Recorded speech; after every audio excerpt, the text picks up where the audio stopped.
यदि बिंदु 1,2, 4,y, x,6 और 3,5 इसी क्रम में लेने पर एक समांतर चतुर्भुज के शीर्षों तो x और y ज्ञात कीजिए।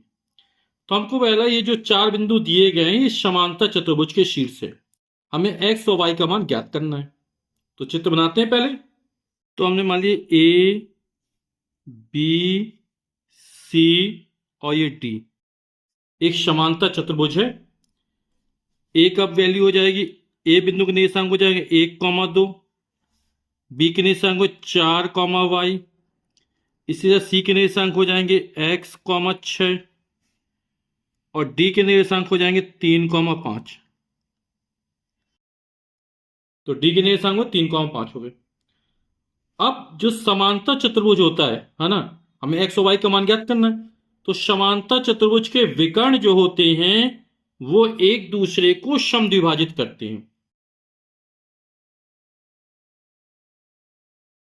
एक विकर्ण है AC, दूसरा विकर्ण BD, ये यहां पर मिलते हैं तो समद्विभाजित करते हैं, यानी ये दो बराबर भागों में विभाजित हो जाता है। यानी ये O मान लेंगे तो बिंदु O पर AO बराबर OC और OB बराबर OD, यानी विकर्ण AC का मध्य बिंदु O होगा और विकर्ण BD का मध्य बिंदु O होगा। यानी AC और BD के मध्य बिंदु के निर्देशांक सेम हो गए। तो हम क्या करते हैं, AC के मध्य बिंदु के निशान निकालते हैं, BD के मध्य बिंदु के निर्देशांक निकालते हैं और दोनों को बराबर कर देंगे तो x और y का मान हमको निकल आएगा। अभी हमने चर्चा की थी कि समांतर चतुर्भुज के विकर्ण क्या करते हैं, एक दूसरे को समद्विभाजित करते हैं। अतः विकर्ण AC के मध्य बिंदु के जो निर्देशांक होंगे वो विकर्ण BD के मध्य बिंदु के निर्देशांक के बराबर होंगे। और मध्य बिंदु के निर्देशांक का सूत्र क्या होता है, लिख देते हैं इसको यहां पर। जो मध्य बिंदु निर्देशांक का सूत्र होता है वो होता है x1 plus x2 upon 2 y1 plus y2 upon 2, ये होता सूत्र। ठीक है, तो मान रख देते हैं।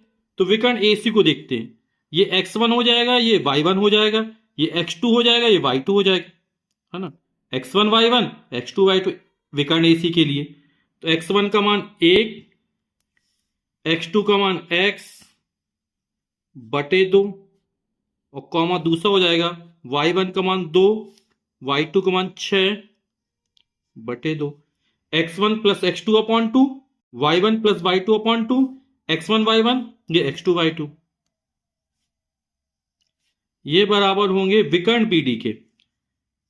ये x1 y1 मान लेते हैं, ये x2 y2 मान लेते हैं। x1 का मान हो जाएगा 4, x2 का मान हो जाएगा 3, तो 4 प्लस 3 बटे 2 हो जाएगा, कॉमा y1 का मान y हो गया, y2 का मान 5 हो गया, तो y प्लस 5 बटे 2। अब इसको हल करते हैं तो ये हो जाएगा x1 प्लस x अपॉन 2, 2 में 6 जोड़ा 8 बटे 2 यानी 4 बराबर 4 प्लस 3 7 बटे 2, और ये रहेगा y प्लस 5 बटे 2। ठीक, अब ये बराबर इस तरह तुलना करनी पड़ेगी, है ना, क्योंकि मध्य बिंदु ये और ये दोनों बराबर निकलेंगे, है ना, ये और ये बराबर निकलेंगे। तुलना करते हैं तो क्या होगा, ये x बिंदु है, ये भी x बिंदु है, ये y बिंदु, ये y बिंदु, दोनों बराबर निकलेंगे, है ना। क्यों बराबर निकलेंगे, अभी चर्चा की थी कि AC का भी मध्य बिंदु O है, BD का भी मध्य बिंदु O है, यानी AC और BD के लिए मध्य बिंदु O उभयनिष्ठ हो गया।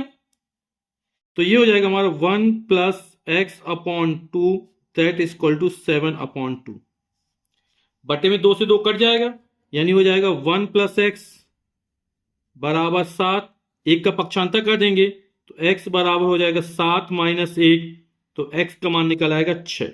इसी तरह y का मान निकाल लेते हैं, यहां पर हो जाएगा y प्लस 5 बटे 2 बराबर 4, या लिख सकते 4 बराबर y plus 5 upon 2, cross multiply कर दिया तो y प्लस 5, 4 दूनी 8, 5 का पक्षांतर कर दो तो y बराबर हो जाएगा 8 माइनस 5, 8 में 5 जाएगा तो 3, तो x का मान 6 निकाल लिया अपन ने, y का मान 3 निकाल लिया, यही उत्तर हो जाएगा। क्योंकि हमें क्या ज्ञात करना था, एक्स और वाई के मान ज्ञात करने थे।